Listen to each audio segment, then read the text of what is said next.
नमस्कार, आज मी आपल्याला खानदेशी पद्धतीचे झणझणीत मटण बनवून दाखवणार आहे। स्वच्छ धुवून घेतलेले मटण, आलं लसूण, कोथिंबीर पेस्ट, हळद, धने जिरे पावडर लावून आपण मटण 10 मिनिट मॅरिनेट करून घेऊ। तेल तापल्यावर त्यात जिऱ्याची फोडणी देऊन त्यावर बारीक कापलेला कांदा, हळद, कांदा छान रंग बदलेपर्यंत आपल्याला परतवून घ्यायचा आहे। कांद्याचा रंग बदललेला आहे। आता आपण त्यात मॅरिनेट केलेले मटण घालू। मटण देखील 2 ते 3 मिनिट छान परतवून घ्यायचे आहे। मटण छान परतवून झालेलं आहे। आता आपण त्यात मटण बुडेल एवढं गरम पाणी घालू।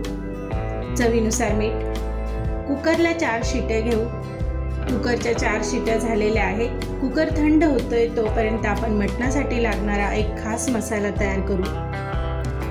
बारीक कापलेले कांदे, लसूण, आलं, किसून घेतलेलं सुकं खोबरं छान ब्राऊन रंगावर आपल्याला हे परतवून घ्यायचं आहे। मसाले छान परतवून झालेले आहे। आता थोडं पाणी घालून याचं वाटण तयार करून घेऊ। तुम्ही बघू शकता मी वाटण तयार करून घेतलेलं आहे। तेल तापल्यावर त्यात तयार केलेलं वाटण 2 मिनिट छान परतवून घ्यायचं।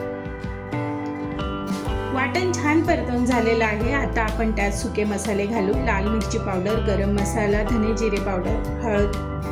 हे मसाले देखील आपल्याला छान खमंग वास येईपर्यंत परतवून घ्यायचे आहे। मसाले छान परतवून झालेले आहे आणि तेल देखील सुटलेलं आहे। आता आपण त्यात शिजवून घेतलेले मटणाचे तुकडे घालू। ते देखील आपण 2 ते 3 मिनिट छान परतवून घेऊ। मटण देखील आपलं छान परतवून झालेलं आहे। आता आपल्याला जेवढी ग्रेव्ही हवी असेल त्यानुसार आपण त्यात सूप घालू। चवीनुसार मीठ, कोथिंबीर व्यवस्थित मिक्स करून घेऊ। ही रेसिपी तुम्ही देखील नक्की ट्राय करा। मटणाला उकळी आली की गॅस बंद करायचा। आपले झणझणीत खानदेशी मटण तयार आहे। तुम्हाला माझी रेसिपी कशी वाटली हे कमेंट करून नक्की सांगा। आवडली असेल तर माझ्या चॅनलला सबस्क्राईब करा। एक लाईक करायला विसरू नका। व्हिडिओ बघितल्याबद्दल धन्यवाद।